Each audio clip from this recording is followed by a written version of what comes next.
Langsung lanjutkan saja untuk peserta berikutnya. Nomor undian 6 Bapak ID Tinggi, kami silakan.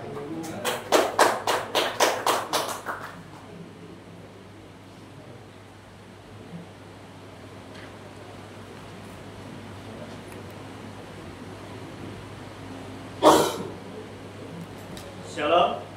Salam. Sekali lagi, salam. Salam. Terima kasih jemaat Tuhan yang terkasih dalam Tuhan Yesus Kristus kita. Sebelum saya menyampaikan firman Tuhan untuk kita pagi hari ini, saya mengundang kita untuk berdoa. Mari kita berdoa. Terima kasih Tuhan Yesus. Saat ini Tuhan, hamba-Mu akan menyampaikan kebenaran firman Tuhan. Berkatilah hamba-Mu yang menyampaikan firman Tuhan, dan berkatilah juga jemaat yang mendengarkan firman Tuhan. Terima kasih Tuhan Yesus. Kami serahkan semuanya ke dalam tangan Tuhan. Mungkin ada kuasa yang tidak baik yang mengganggu kami dalam mendengarkan firman Tuhan. Kami tolak. Hanya dalam nama Tuhan Yesus Kristus kami berdoa dan mengucap syukur. Haleluya. Amin. Baik, saya mengenalkan diri. Saya Pendeta ID Tinggi dari Sintang. Pagi hari ini saya akan membawakan firman Tuhan yang terdapat dalam Alkitab Yohanes 20 ayat 6. Namun di momen Paskah ini kita tidak lepas dari tema yang ditetapkan oleh Injil Lembaga Alkitab Indonesia, yaitu tema Paskah tahun 2025, Damai Sejahtera Kristus di tengah keluarga. Nah, artinya mencakup keluarga berarti bukan diri kita sendiri. Betul tak? Jemaat Tuhan? Betul. Nah, saya akan membacakan firman Tuhan untuk kita yang terdapat dalam Alkitab Yohanes 20 ayat 26. 8 hari kemudian murid-murid Yesus berada kembali dalam rumah itu, dan Thomas bersama-sama dengan mereka. Sementara pintu-pintu terkunci, Yesus datang dan ia berdiri di tengah-tengah mereka dan berkata, "Damai bagi kamu." Nah, di sini ayat firman Tuhan menyampaikan damai bersama kamu. Berarti untuk kita sendiri. Nah, tapi kembalikan ke tema kita, Paskah kita itu damai sejahtera Kristus di tengah keluarga. Artinya, ketika kita tidak berdamai dengan diri sendiri, kita tidak bisa mendamaikan ruang lingkup keluarga kita. Betul tak? Nah, yang percaya amin tak? Amin. Ada 4 hal yang perlu saya sampaikan dalam menyampaikan kebenaran firman Tuhan kesempatan hari ini, yaitu damai. Pertama, damailah dengan diri sendiri. Nah, ayat firman Tuhan sudah menyampaikan damai bersamamu, artinya diri kita sendiri. Kita harus menguasai diri sendiri. Dalam arti kita harus mengampuni. Pertama, kita mungkin orang yang telah bersalah kepada kita, tentunya ada. Saya yakin saudara-saudara di sini juga orang pasti ada pernah salah dengan saudara-saudara. Betul tak? Amin tak? Nah, tetapi kita harus mengampuni.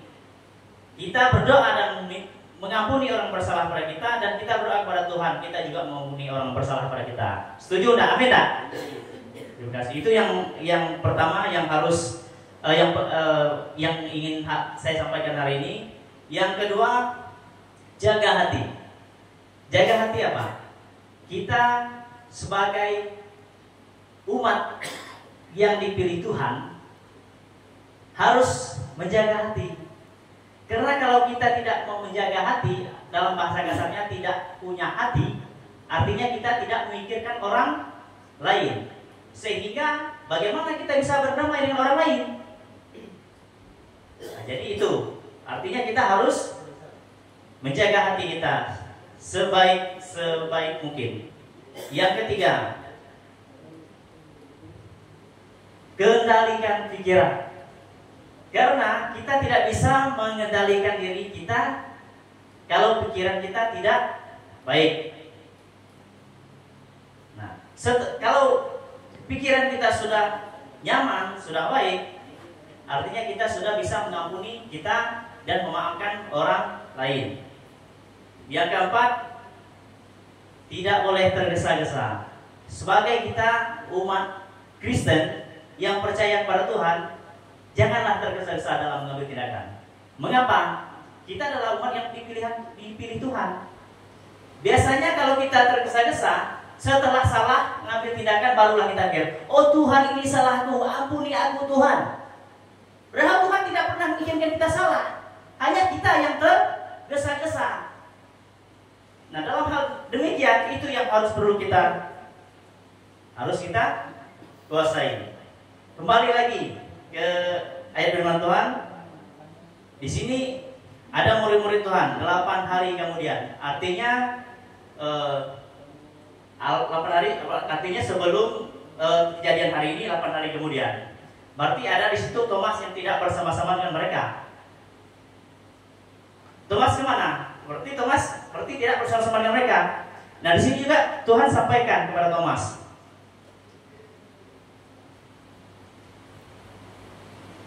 Dan Yesus datang dan ia berdiri di tengah-tengah mereka, berkata, damai sejahtera bagi kamu. Di sini Thomas di rumah Tuhan Yesus, waktu saat ini Thomas bersama-sama dengan mereka. Dan Thomas meragukan bahwa itu adalah Tuhan.